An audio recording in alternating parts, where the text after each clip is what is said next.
Dans cette vidéo, je vais vous résumer mes 3 autres fugues de psychiatrie. Donc j'ai déjà fait une précédente vidéo où je vous résumais ma toute première fugue en psychiatrie qui datait de 2016 lorsque j'étais âgée de 16 ans. Cette fois, les fugues que je vais vous résumer, c'était en 2017 lorsque j'étais âgée de 17 ans. Ça s'est déroulé durant ma 4e hospitalisation en psychiatrie.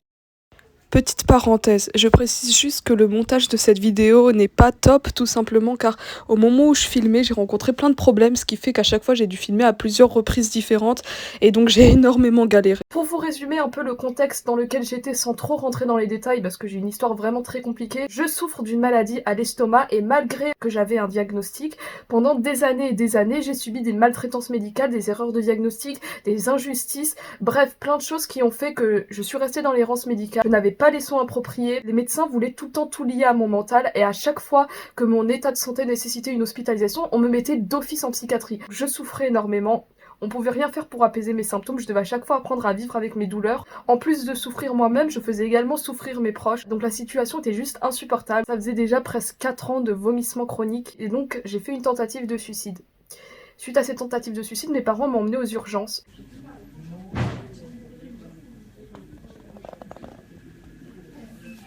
Les soignants, ils ont tout de suite exigé que je sois hospitalisée. Alors là, il y avait tentative de suicide, donc il n'y avait pas le choix de mettre en psychiatrie.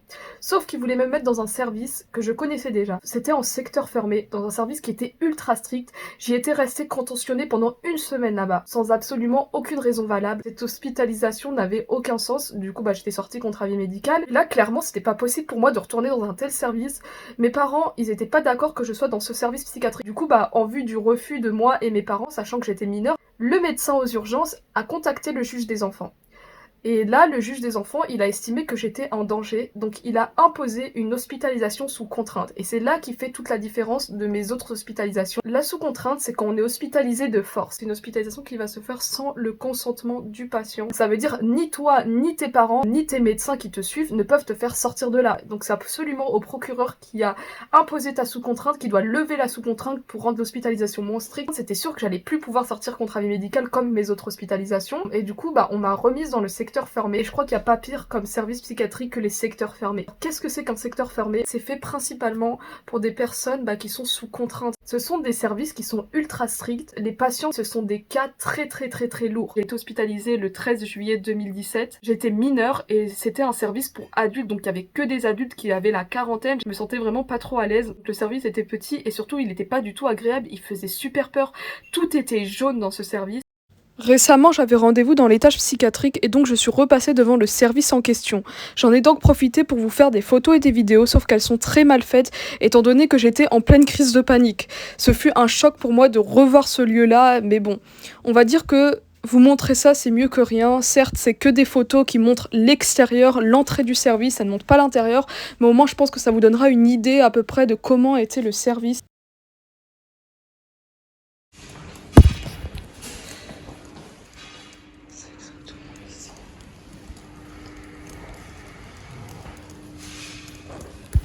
C'est exactement ici.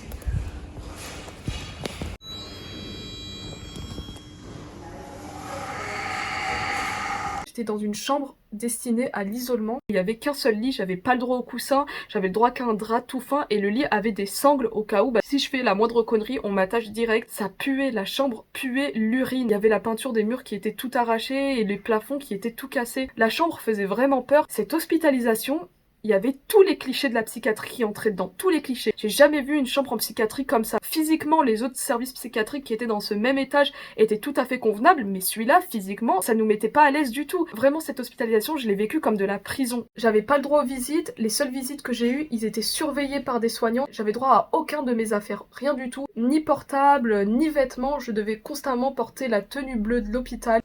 Maintenant, je m'apprête à vous montrer quelque chose d'assez difficile pour moi. Il s'agit de photos de moi durant cette hospitalisation. Alors, ce sont des photos qui ont été prises en cachette par ma sœur. Donc, comme elle était majeure, elle avait le droit de venir me rendre visite avec mes parents. Elle a un peu la même manie que moi de prendre tout en photo. J'avais même pas conscience de l'existence de ces photos jusqu'à ce qu'elle me les montre il y a pas si longtemps que ça. Voici une photo de moi dans la chambre. Alors, derrière, comme vous pouvez le voir, il y a un soignant. Donc, mes visites, elles étaient limitées à 30 minutes et c'était pas tous les jours. Fallait fallait qu'il y ait un soignant qui nous surveille à chaque fois et en plus on n'avait pas le droit de parler une autre langue que le français. Alors cette règle des visites, elle a été imposée que pour moi. Bon après cette hospitalisation, c'est une trop longue histoire. J'avais été transférée dans un service qui était dans le même étage, puis après on m'avait remise là. Bon bref, c'est un peu compliqué. Donc là, comme vous pouvez le voir, je suis dans un état qui est pas très beau à voir. Enfin, mon visage est très triste. Je suis pas trop reconnaissable, j'ai les cheveux attachés. Voici maintenant une photo de moi dans le service, juste derrière la porte d'entrée. Mes parents qui m'attendaient pour venir me rendre visite. Alors je me souviens à chaque fois que les soignants leur faisaient attendre vraiment de très longues minutes avant d'enfin leur ouvrir la porte. Et donc en attendant, moi ce que je faisais, c'est que je les regardais et je les parlais derrière la vitre comme ça, voilà. C'est vraiment très difficile pour moi de revoir ces images-là. Il y a trop d'émotions, de souvenirs qui remontent. J'avais pas le droit de sortir, pas le droit de permission, donc pendant toute l'hospitalisation, je suis juste restée enfermée entre des murs. Il y avait aucune activité à faire. Et surtout, ils ne faisaient rien pour mes vomissements. Encore une fois, c'était une horreur à vivre. Il y avait une pesée toutes les semaines, et chaque semaine, en fait, quand ils voyaient que mon poids baissait, tout ce qu'avaient à dire les soignants, c'est « Allez, il faudrait que tu manges un peu, hein, parce que là... comme si j'étais anorexique. À chaque fois que j'avais des entretiens avec les psychiatres, je leur disais tout le temps mais il faut faire quelque chose pour ma gastroparésie. Et là, les psychiatres, vous savez ce qu'ils m'ont répondu? Ils m'ont dit ouais, mais la gastroparésie, de toute façon, c'est rien du tout. Et ici, on n'est pas un service pour soigner, on a un service vraiment que pour calmer. Je faisais beaucoup de malaise. C'était limite si je faisais pas un arrêt cardiaque. Face à ça, tout ce que faisaient les médecins, c'était m'allonger sur mon lit et me dire qu'il fallait que je mange. Ils me ramenaient à chaque fois du pain, du beurre et des choses contenant du sucre. Et après, ils n'ont rien fait. Ils m'ont laissé dans cet état alors qu'à vue d'œil, j'étais clairement en train de mourir. Et un jour, mes parents, ils sont venus me rendre visite. Ils ont appris mes malaises. Ils ont dit au médecin écoutez, notre fille elle fait beaucoup de malaise, elle a toujours des problèmes de potassium, donc il faudrait contrôler son potassium, ça doit être ça la cause. Et là, vous savez ce qu'ont répondu les psychiatres à mes parents? Ils les ont foutus à la porte, ils leur ont dit votre fille elle a aucun problème de potassium, il est très bien son potassium. Et quand mes parents ont dit ça, et bien juste après, les psychiatres sont allés me faire une prise de sang, et ils ont vu que j'étais en hypocalémie très sévère, et c'est là qu'ils m'ont envoyé direct en réanimation. Alors qu'en plus, ils étaient déjà au courant, c'est déjà dans mon dossier, les conditions étaient juste inadmissibles, je vais pas revenir dessus sinon ce sera beaucoup trop long. Et en fait, je ne voyais plus le bout de cette hospitalisation. Ça faisait déjà 1 mois et demi que j'étais hospitalisée. J'avais l'impression que ça n'allait jamais en finir. À chaque fois, les médecins me disaient qu'il fallait que le juge il enlève sa sous-contrainte pour rendre l'hospitalisation moins stricte. Eux, ils voulaient m'envoyer dans un hôpital qui est adapté pour les troubles du comportement alimentaire, même si j'en souffre pas. Donc, ce serait un service qui serait moins strict. Sauf que comme j'étais en sous-contrainte, ils pouvaient rien faire d'autre que de me laisser dans cet hôpital et surtout dans ce secteur fermé. La seule chose que j'avais en tête maintenant, c'était de fuguer. Du coup, j'avais plein de techniques. Première technique que j'ai trouvée, c'était m'enfuir par les conduits d'aération dans le plafond. Je rappelle que ma chambre était dans un sale état, le plafond il manquait plein de cases, on voyait les fils électriques qui ressortaient, et moi je me suis dit je vais essayer de grimper là-haut et de passer par le mur jusqu'à la sortie. Mais c'était juste impossible à faire. En vue de mes 1m52, c'était impossible de grimper là. Donc du coup, j'étais en train d'essayer de trouver par tous les moyens une autre façon de sortir. Et donc j'étais tout le temps en train de surveiller la porte d'entrée. Alors cette porte, comparée aux autres services qu'il y avait dans cet étage psychiatrique, ce n'était pas une porte fermée à clé. Il n'y avait pas de verrou et tout ça. Il fallait utiliser un badge. Encore une fois, c'était la même chose que ma première hospitalisation. Donc là, quand j'ai vu que c'était juste avec un badge, j'ai eu un petit espoir. Je me suis dit, bon, ça rend déjà les choses moins compliquées. Dès que t'as une porte verrouillée à clé, il faut forcément une clé, sinon impossible de sortir. Là, c'était pas une clé, c'était magnétique. Donc je me suis dit, il y a certainement une issue de secours pour ouvrir la porte. Et là, je regarde, je vois aucun bouton vert comme à ma précédente fugue. Et en fait, j'ai rien trouvé qui permettait d'ouvrir la porte sans passer par le badge. Donc mon idée, c'était de maintenir la porte ouverte. Et ce que j'ai fait, c'est que donc on a une salle commune et il y avait un jeu de société où il y avait plein de petits jetons. Et mon but en fait c'est de les faire coller à la porte, comme ça une fois qu'ils ouvrent la porte et qu'ils la referment, et bien les petits jetons qui sont collés à la porte vont la maintenir ouverte. Et en fait il y avait un patient qui avait toujours des chewing-gums avec lui, car oui leur famille avait le droit de leur ramener de la nourriture de l'extérieur, et donc il était toujours là à proposer des chewing-gums à tout le monde. Une fois j'acceptais, je mâchouillais le chewing-gum et je collais avec les petits jetons du jeu de société et je les ai collés à la porte. Alors comment je les ai mis sur la porte? En fait, c'était complètement débile. Je sais même pas à quel moment je me suis dit que ça allait marcher. La porte, quand elle est fermée, elle est comme ça. C'était bien fermé, mais on voyait à peine un trou comme ça. Et moi, du coup, j'ai inséré les jetons. J'ai vraiment forcé dedans pour que ça rentre. Mais c'était complètement débile de ma part.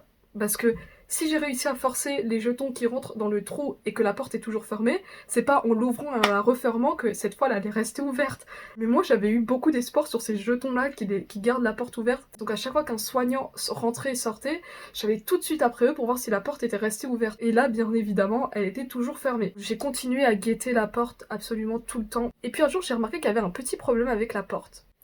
En fait si elle est pas ultra bien claquée, elle reste ouverte. Elle n'était pas vraiment fluide à l'ouverture, c'était une porte qui était très lourde. On dirait qu'elle était assez rouillée, du coup il fallait absolument claquer la porte. Un jour je vois qu'il y a une soignante qui sort, et juste après elle, la porte elle est encore ouverte. Quand on sort et quand on est dans le service, ça se voit pas de l'extérieur et ça se voit pas de l'intérieur. Tout simplement car c'est une grosse porte et en fait vue de face on dirait vraiment qu'elle est fermée et il faut vraiment aller sur le côté de la porte pour qu'on voit une petite entr'ouverture qui est de cette taille là. Et là ce qui se passe, j'ouvre la porte et je fonce direct dans le couloir. Je voulais m'enfuir par les escaliers mais je ne savais pas du tout où ils étaient, donc j'attendais l'ascenseur.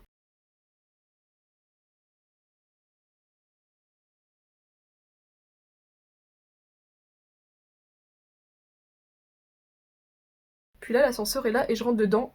Et devinez qui arrive en courant? Deux soignantes qui étaient dans le service, ils viennent en courant dans le couloir. Il y en a une d'entre elles qui se met entre les portes de l'ascenseur et une qui rentre dans l'ascenseur et qui m'attrape. Elle me lâche pas du tout le bras et elle me ramène dans le service et entre-temps, elles sont en train de parler entre elles et elles disent: ah bah tu vois, je t'avais dit qu'elle était plus dans le couloir, j'en étais sûre qu'elle était sortie. Ils ont tout de suite compris que la porte était mal fermée. Eux-mêmes, ils avaient conscience qu'il fallait bien la claquer. J'étais à deux doigts de m'enfuir, j'étais dans l'ascenseur, ils m'ont rattrapé dans l'ascenseur. En fait, à ce moment-là, tous les soignants avaient totalement l'habitude que je reste tout le temps à guetter la porte. Et quand ils m'ont vu que j'étais plus dans le couloir, ils ont tout de suite compris que j'étais plus dans le service, car à ce moment-là, juste à côté de la porte, il y a la salle commune. Et là, il y avait les deux soignantes qui étaient dans la salle commune en train de nettoyer les tables. Et en fait, c'est totalement débile de ma part de m'être enfuie à ce moment-là. J'aurais dû attendre qu'elles partent dans le poste de soins. Donc après ça, je vais dans la salle commune et je parle un peu avec les autres patients parce que je m'entendais assez bien avec eux. Je leur dis que je venais de fuguer et qu'on m'a rattrapé dans l'ascenseur. Puis là, les autres patients, ils me disent non, mais ça sert à rien de fuguer, franchement. Et il y en a un qui me parle. Il me dit qu'il a déjà fugué de ce service. Il y a quelques mois, il était sous contrainte ici. Et en fait, dès qu'une infirmière avait ouvert la porte, il l'a poussé, il lui a craché au visage et il était parti en courant. Il m'a raconté ça, mais ils m'ont dit qu'après il l'avait retrouvé et que c'était pour ça qu'il était de nouveau ici. Alors c'était impensable pour moi de faire ça parce que lui déjà il était grand et ultra musclé. Moi qui étais toute maigrichonne et toute petite, je pousse la soignante? Non, c'était clairement pas possible. C'était une technique qui était à pas faire. Donc je continuais constamment à mettre espoir sur la porte qui reste entrouverte et que je pars en courant. À un moment où il y aurait personne. J'ai attendu des jours, puis un jour l'occasion se représente à nouveau. Encore une fois, il y a une soignante qui passe, qui a pas bien fermé la porte. Et en plus, vous savez quoi? J'ai repéré un peu les soignants qui claquaient bien la porte et ceux qui ne les claquaient pas. Et il y en avait une en particulier où j'ai remarqué qu'elle ne claquait jamais la porte. C'était la seule parmi toutes les soignantes qui, dès qu'elle ouvre la porte, elle l'ouvre à fond et elle part direct. C'était l'assistante sociale. L'assistante sociale, elle venait fréquemment dans le service pour voir un patient. Donc là, j'ai à nouveau ressaisi l'occasion. À ce moment-là, dans le service, c'était quasi vide parce que la majorité des soignants étaient dans le poste de soins et l'autre partie était descendue avec quelques patients en bas pour fumer. Je sais que c'était débile de ma part parce qu'il y avait les patients, les soignants en bas, mais moi j'ai vu la porte ouverte, je me suis dit bon, mieux vaut saisir l'occasion maintenant parce qu'après il suffirait juste qu'un autre soignant passe et hop, la porte serait fermée. Donc là, ce qui se passe, j'ouvre la porte du service, je pars. J'attends l'ascenseur en panique totale. En plus, je suis avec la tenue bleue d'hôpital, ce qui est pas du tout discret. Je rentre dans l'ascenseur, heureusement, il y a personne. Je descends dans l'ascenseur, tout se passe bien. Et là, j'arrive au rez-de-chaussée. Et qu'est-ce que j'aperçois en face de moi? Les soignants et les patients qui vont remonter dans le service. Je vais tout de suite me cacher derrière un gros poteau qui se trouvait juste à côté de l'ascenseur.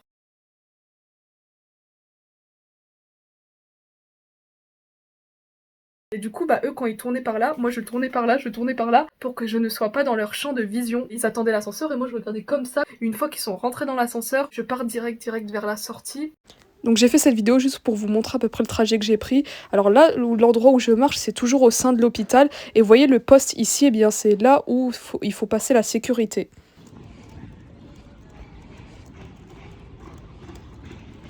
Bon, avec Vigipirate et tout ça, il y a toujours la sécurité qui est devant l'entrée de l'hôpital. Alors tout s'est bien passé. Il ne me manquait plus qu'à passer la sécurité et c'est là où ça allait être la galère totale. Moi, je me suis dit dans ma tête, bon, certes, je suis avec la tenue bleue de l'hôpital, mais qu'est-ce qu'ils en savent que je suis en psychiatrie? Je peux très bien être dans un autre service et là, j'ai juste envie de sortir en face pour m'acheter un petit truc. Moi, je me suis pas dit dans ma tête, ils vont d'office savoir que je fugue de psychiatre. Donc là, je marche tranquillement sans courir. Et là, j'entends quelqu'un qui crie: cours, Yamina, cours, Yamina, cours! J'entends cette voix, mais je sais même pas qui c'était et je me mets à courir.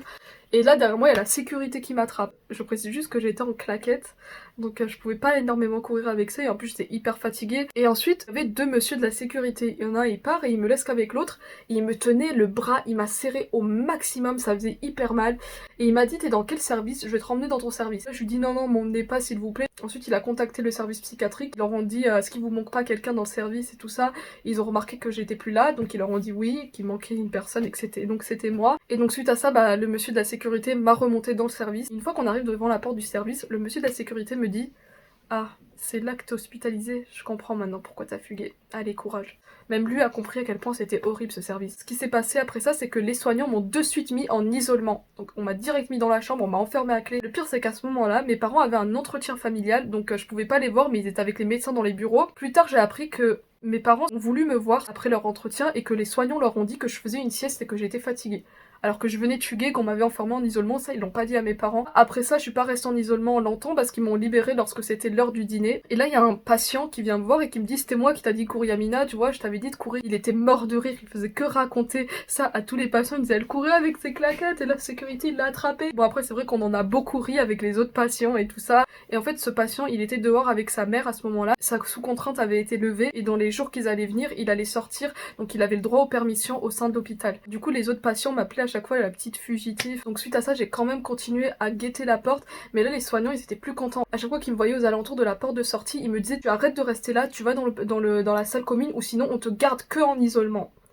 Donc là, on me menaçait d'être en isolement, alors dès qu'il y avait des soignants, je faisais semblant de faire des allers-retours dans tout le couloir, j'allais jusqu'au bout du couloir, ou alors je restais dans la salle commune assise de manière à avoir un champ de vision sur la porte de sortie. J'étais comme la gardienne de cette porte à attendre le moment où encore une fois elle s'ouvrirait. Et ce qui était chiant là, c'est que les soignants ils claquaient toujours très bien la porte après eux. Il y a plein de fois où la porte était mal claquée, ils partaient comme ça, puis ensuite en me voyant ça leur rappelait le fait que j'avais fugué, et ils revenaient à leurs pas et ils reclaquaient la porte. Donc là je me suis dit bordel, c'est complètement mort, je vais jamais pouvoir refuguer d'ici. Et puis un jour, il était aux alentours de midi. C'était l'heure des repas. Les repas sont ramenés dans le service par un brancardier. Il rentre le chariot dans le service. Les repas, c'était absolument tout ce qui rythmait cette hospitalisation. Tous les patients, ils venaient devant la porte d'entrée et ils attendaient le chariot au repas. Ça me donnait l'impression que c'était tous des petits chats qui attendaient leur pâté. Du coup, moi aussi, c'est ça qui rythmait mes journées, mais je vomissais tout le temps après. Donc ce qui s'est passé, c'est que le brancardier, je sais pas si on peut appeler ça un brancardier ou un restaurateur, ou je sais pas comment appeler ça, quand il a ouvert la porte du service, il a ouvert avec le chariot. Donc vous voyez les gros chariots pour les repas. Bon, lui, du coup, il savait pas qu'il y avait ce petit problème qu'il fallait claquer la porte. Une fois qu'il a rentré le chariot, il est tout de suite parti et la porte s'est refermée après lui, mais encore une fois, comme elle était pas claquée, elle est restée un peu entrouverte. C'est comme il a rentré le chariot repas, il a rentré hyper lentement, du coup la porte elle s'est refermée hyper lentement. Moi j'ai tout de suite repéré ça, personne n'avait remarqué ça, parce que les autres ils s'en foutaient complètement de la porte, ils pensaient pas du tout à fuguer. Et donc tout le monde prend son plateau, ils sont tous dans la salle commune en train de manger. Ce qui était bien aussi, c'est que tous les soignants étaient en train de manger également. Il y avait seulement un aide-soignant, c'est lui qui nous donnait les plateaux repas et qui surveillait un peu quand on mangeait. Là j'ai mon plateau et moi j'étais trop excitée, j'avais pas le temps de manger pour après vomir et tout ça. Donc je reste un peu à table quand même, je vois qu'il y a personne, je suis super excitée, je dis mais c'est l'occasion parfaite. Et là je quitte la table et le l'aide-soignant me dit bah alors t'as rien mangé? Je lui dis non j'ai pas du tout faim et tout ça. Les repas se font dans la salle commune et il y en avait deux, il y en avait une tout au début du service et une tout au fond du service. Donc il y en avait certains qui mangeaient de l'autre côté et à ce moment-là l'aide-soignant était parti au bout du service pour aller surveiller les autres comment ça se passait. C'était l'occasion parfaite, tout le monde est en train de manger, l'aide-soignant qui est au bout du service, maintenant que j'y repense ça s'est un peu déroulé de la même façon que ma première fugue. Il était midi, tout le monde mangeait et tout ça. Et du coup, bah comme j'avais remarqué que c'était la tenue bleue de l'hôpital qui me trahissait, eh bien j'ai demandé aux soignants de me passer un gilet, parce que je rappelle que toutes mes affaires étaient chez eux dans le poste de soins. C'était exactement ce gilet-là qu'ils m'avaient laissé, sauf qu'ils avaient dû enlever ce cordon-là. Je leur disais que j'avais froid avec la tenue bleue de l'hôpital, car je rappelle que c'était qu'une tenue en papier, donc c'était hyper léger. J'ai oublié de préciser, mais j'avais la climatisation dans ma chambre, sauf que c'était une clim qui était toute pourrie, donc elle était collée au plafond tout en haut et elle était bloquée sur le froid, mais vraiment gelée. Du coup, moi, j'étais tout le temps en train de geler nuit et jour, c'est vraiment affreux, donc c'est là que j'avais demandé mon gilet. Je portais constamment ça, et je me suis dit, la prochaine fois, si je fugue, j'aurais juste à fermer le gilet, il y aura que le pantalon qui va se voir, mais dans ma tête, je me suis dit, de toute façon, qui c'est qui va remarquer un pantalon bleu? N'importe qui pourrait avoir un pantalon bleu en papier. En même temps, qui c'est qui se promène avec un pantalon bleu en papier? Et autre chose, je leur ai dit aussi que je voulais mes baskets, parce qu'avec les claquettes, ça me faisait mal aux pieds. Et là, ils ont regardé dans mes affaires, ils ont vu que j'avais des Vans. Donc ils se sont dit, c'est bon, il n'y a pas de lacets, nous on enlève les baskets que s'il y a des lacets. Ils me les ont autorisés. Et donc là, tout marchait très bien dans mon programme. Comme ça, si je fugue, déjà je suis dissimulée avec mon gilet. Et surtout, j'avais des baskets, comme ça au moins j'avais de quoi courir à fond. Et en plus, j'ai été perfusée il y a quelques jours, donc j'étais en forme, j'avais la force de courir. Donc là, j'ouvre la porte, je ferme bien mon gilet pour que ma tenue bleue en bas se voit le moins possible. Encore une fois, je ne trouve pas où sont les escaliers, donc j'attends l'ascenseur. Je prends l'ascenseur, heureusement il n'y a personne, je descends, je suis dans le hall, tout se passe bien, je passe inaperçue et tout ça. Et là j'arrive dehors. Donc là c'est le moment de passer la sécurité pour sortir. Je me dis bordel mais comment je vais faire? Donc il y a deux sorties, il y a une pour les voitures et une pour les piétons.